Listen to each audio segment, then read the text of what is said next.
Churchill politely doesn't mention the Russian material support of the Axis powers, and Stalin doesn't mention that there's really little in the way of Russian support, British support of Russia in 1941. Do they sweep the past behind them and quickly move on? No, they don't. They have. It keeps bubbling up. Part of what is fascinating about this correspondence is that it's very human. These are men who are spending a great deal of time crafting messages because this is the only way they communicate. So they're very careful about words, but it doesn't conceal the emotions under the surface. And that's particularly clear in the fall of 1941, when Stalin is desperate for a real support for the Red Army as the German advance is developing. For example, on the 3rd of September 1941, Stalin demands, doesn't ask, he demands a second front, which he means a landing either in France or in the Balkans, sufficient to draw off, he says, 30 or 40 German divisions from the Eastern Front, from, in other words, the conflict with the Red Army. Now, Churchill hasn't got 30 or 40 combat-ready divisions in the whole of the British Army. And if he had, he certainly wouldn't be sending them off to the Eastern Front. He is, for the British, that cri de coeur from Stalin, and in the book we print actually the original draft that Stalin dictated to his secretary, and it was, the whole thing was done in 90 minutes, dictation, decryption, encryption into a message, and sending off. It was a real panic. We print that document. Churchill looks at it, he reads it, and he regards it as totally incredible. It's a sign of just how desperate they are. Yet Stalin keeps on pressing about this all through the fall. His demands become increasingly insistent. Churchill provides some supplies, some tanks, some aircraft as an alternative to any troop commitments. Stalin at one point writes a message where he not only complains about the lack of a proper alliance and the lack of a second front, he also has the cheek to tell Churchill that some of the tanks that were recently sent were improperly packed.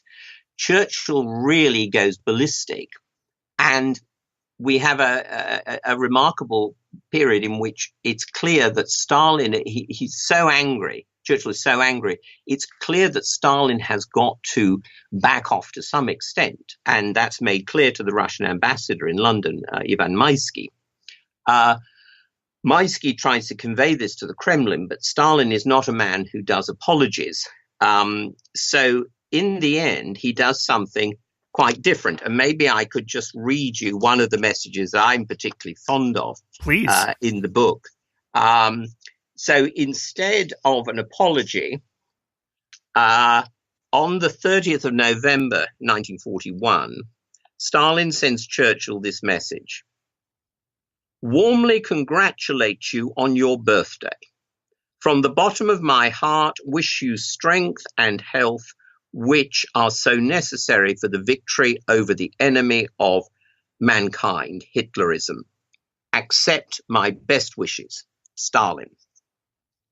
So what you get there, and this is a characteristic of the book, is Stalin's ability as a diplomatist to change, to reset, if you like, if we want to use a contemporary term, to change mood, to change gears dramatically.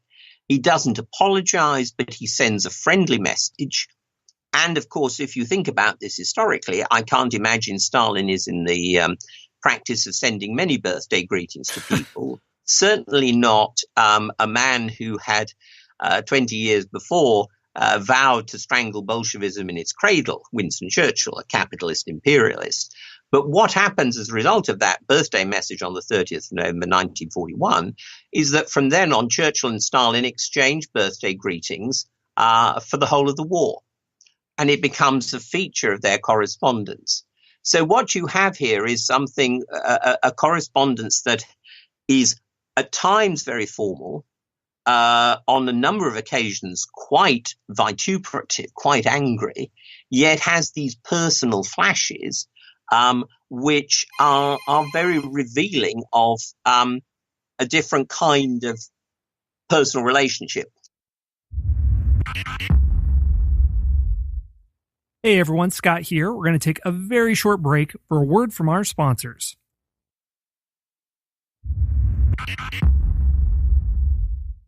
Something that I'm curious about is that how well does the character of these individuals survive translation?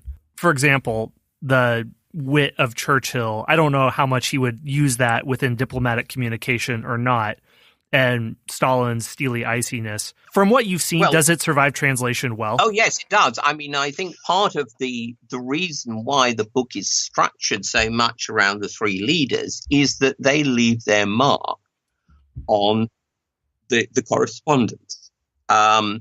Churchill is the most verbose.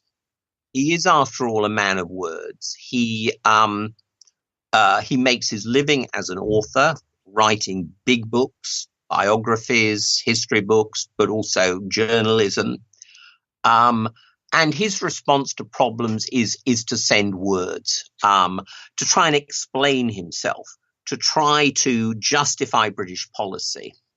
Or once he begins to get the sort of the measure of Stalin and realizes Stalin is, if you like, a war buff like himself, he sends Stalin detailed and vivid accounts of some of the battles that the British army is engaged in North Africa, say. He sends him regular updates on the bombing of German cities, Hamburg, Bremen, Cologne, whatever it is. So Churchill's response is words. Stalin is also a man of words. He's quite precise about them. And what we have pretty much for every message from Stalin is a draft from the foreign ministry, from Molotov, the foreign minister's office, which Molotov and Stalin will have discussed before Molotov produces the draft. But then Stalin will then edit that draft and on occasions completely rewrite it. He's very much the editor-in-chief. But his use of words is much more restrained, much terser. He doesn't go into the verbosities of Churchill. The third partner in all this, we haven't talked about him so far, but he is equally important, Franklin Roosevelt, is much less engaged in the business of the correspondence. Roosevelt has a much more instrumental view of the correspondence. He takes drafts from State Department, Pentagon, from his chief of staff, William Leahy. He will add maybe a friendly line or two, a personal greeting, sometimes change the wording, but mostly what he's trying to do is use the messages to pave the way for a personal meeting with Stalin. Roosevelt's a very tactile, manipulative politician, a man who works best in one-to-one company and relationships. And what he's trying to do is use the messages, often delivered by VIP messengers, in a way that Churchill doesn't bother about particularly. He sends these messages through the British embassy in Moscow. Roosevelt often has prominent delivery boys, if you like, Averell Harriman in the earlier months of the war, even his presidential rival in 1940, Wendell Willkie, on one occasion, to deliver these messages to get Stalin's attention and to try and build up the opportunity for a personal meeting. Well, I'd like to know, what does it look like to actually transmit a message from one person to another? Let's look at the case of Britain to Russia. So Churchill wants to wish Stalin happy birthday or give him an update on Allied supply lines over Scandinavia to help Russia. From Churchill's desk, he thinks of a message to when it arrives on Stalin's desk. Could you walk me through the transmission process?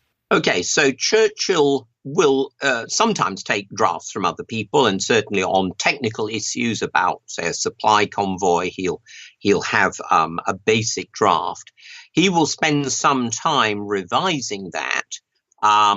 Churchill tends to operate as much by dictation as by direct rewriting. He will dictate something again to a secretary who will type it out. When he has a version he's happy with, sometimes he will share it with the Foreign Office, in other words, the Foreign Ministry, like the State Department. He might, if it's of particular importance, share it with his cabinet. And there are a number of occasions, well, many occasions actually, where a message is discussed in cabinet and the actual wording is revised as a result. Once you get to an agreed message, then it has to be enciphered, in other words, put into code so that it reduces the chance of interception by the Nazis. It will then be sent usually in the British case via cable to the British Embassy in Moscow.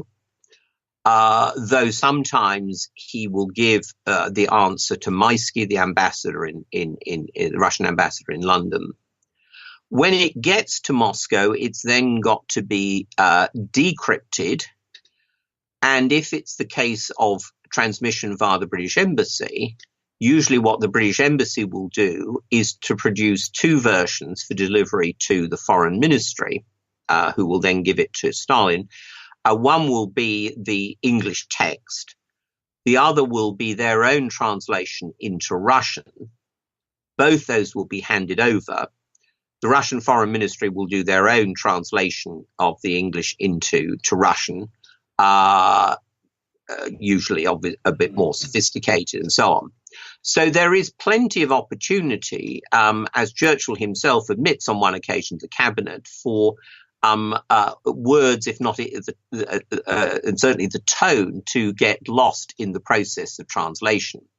And one of the things that's particularly difficult, and this is a challenge for all diplomacy, is, if you like, reading between the lines of a message. What is the tone of this? Is it sarcastic? Is it humorous? Is it ponderous and very serious? What is being said? What isn't being said? So there's a lot of, if you like, Kremlinology going on in London and Washington, and also the equivalent in Moscow, as to what the message is, how to read some of these messages. Did you come across any discrepancies of when the British and the Soviets did their own translations and there was a noticeable gap, or maybe even important interpretation of meaning, a difference in interpretation on both sides? There are one or two occasions. I think because they were at pains to send both an English text, if you like, and a Russian text, and vice versa. It's not the discrepancies are picked up reasonably quickly. What's interesting in the American case is that Roosevelt's aversion to the State Department, his feeling that they are Republicans, the striped pants set, as he calls them, cookie pushers, pretty much anti-New Dealers. Roosevelt, pretty much from the start, prefers not to send messages via the State Department. Another more practical reason is the State Department codes are extraordinarily primitive at the beginning of the war. And in fact, one of the messages early on gets picked up by the Germans, is decoded and printed in the German press before it even is received in the Kremlin. Another one gets lost by diplomatic bag, and it takes 5 months to arrive, having gone through Tehran.